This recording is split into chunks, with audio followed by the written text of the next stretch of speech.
Hello everyone, हम चर्चा करने जा रहे हैं आज विराम चिन्हों के बारे में। इससे प्रीवियस वीडियोस में हमने डिस्कस किया था कारक के बारे में। सबसे पहले हम जानेंगे कि विराम का क्या अर्थ होता है। विराम का अर्थ होता है रुकना या विश्राम करना। अगर हम बात करें विराम चिन्हों की, बोलते या पढ़ते समय भावों की स्पष्टता के लिए वाक्य के अंत या मध्य में जो विराम आते हैं, उन्हें लिखते समय जिन चिन्हों का प्रयोग किया जाता है वे विराम चिन्ह कहलाते हैं। अब हम जानेंगे विराम चिन्ह के प्रकार के बारे में। विराम चिन्ह निम्नलिखित हैं: पूर्ण विराम, अर्ध विराम, अल्प विराम, प्रश्नवाचक चिन्ह, विस्मयादिबोधक चिन्ह, उद्धारण चिन्ह, योजक, निर्देशक चिन्ह, विवरण चिन्ह, लाघव चिन्ह, कोष्टक चिन्ह और उपविराम। अब हम इन चिन्हों के संबंध में विस्तार पूर्वक चर्चा करेंगे। सबसे पहले हम चर्चा करेंगे पूर्ण विराम के बारे में। पूर्ण विराम का शाब्दिक अर्थ है पूरा ठहराव। जिन चिन्हों का प्रयोग वाक्य के पूरा हो जाने पर किया जाता है, वहाँ हम पूर्ण विराम चिन्ह का प्रयोग करते हैं। उदाहरण के तौर पर फूल खिल रहे हैं। इस वाक्य के अंत में हमने पूर्ण विराम का प्रयोग किया है। अब हम चर्चा करेंगे अर्धविराम के बारे में। जैसा कि आप देख सकते हैं, अर्धविराम का चिन्ह।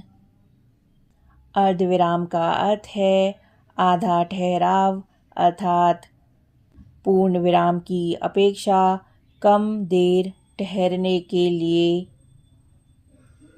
अर्धविराम का प्रयोग होता है। उदाहरण के तौर पर वाक्य है, हमें घर पहुंचना है। इसके बाद अर्धविराम चिन्ह का प्रयोग किया गया है। उसके बाद है काम करना है। तो वाक्य कुछ इस प्रकार है, हमें घर पहुंचना है, काम करना है। अब हम चर्चा करेंगे अल्प विराम के बारे में। अल्प का अर्थ है थोड़ा।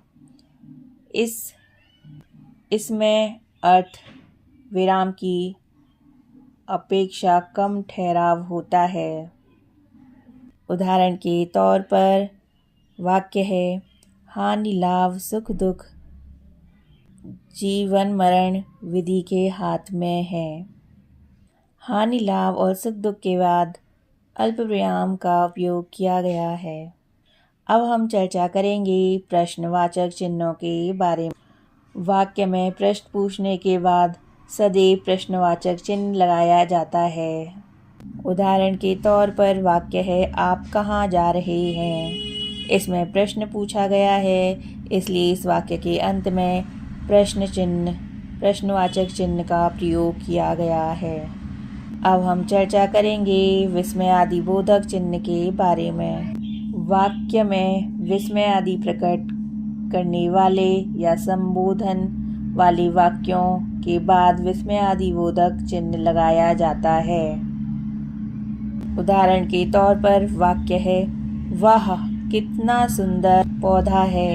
इस वाक्य में विस्मयादिबोधक चिन्ह का प्रयोग किया गया है। उद्धरण चिन्ह, जैसा कि आप देख सकते हैं कोष्टक के अंदर उद्धरण चिन्ह, जहाँ किसी का कथन ज्यों का त्यों उद्धृत किया गया हो, वहाँ उद्धरण चिन्ह का प्रयोग किया जाता है। योजक चिन्ह, इस चिन्ह का प्रयोग शब्द युग्मों के बीच में, तत्पुरुष तथा तद्भव समास में, तुलनात्मक स्थिति में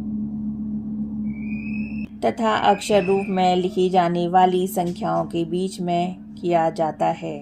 उदाहरण के तौर यश अपयश शब्द के बीच में योजक चिन्ह का प्रयोग किया गया है। सुख तथा दुख शब्दों के बीच में योजक चिन्ह का प्रयोग किया गया है। अब हम चर्चा करेंगे निर्देशक चिन्ह के बारे में।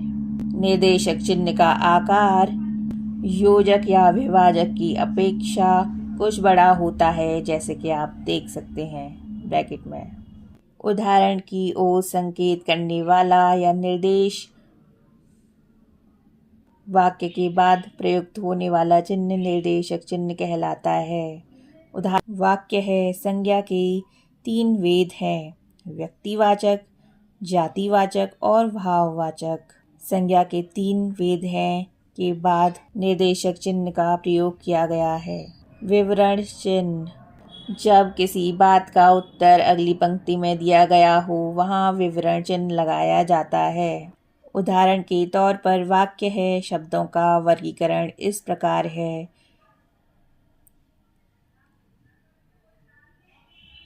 इस वाक्य में है के बाद विवरण चिन्ह का प्रयोग किया गया है।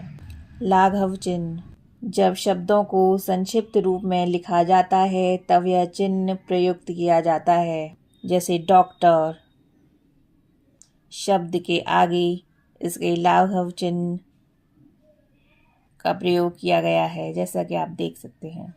कोष्ठक चिन्ह, कोष्ठक चिन्ह का प्रयोग क्रम प्रदर्शित करने के लिए, वाक्य के भीतर आए किसी शब्द को स्पष्ट करने के लिए तथा नाटक के पात्रों के हाव भाव क्रियाकलाप की सूचना देने के लिए पात्रों के कथन से पूर्व कोष्ठक चिन्ह का प्रयोग होता है।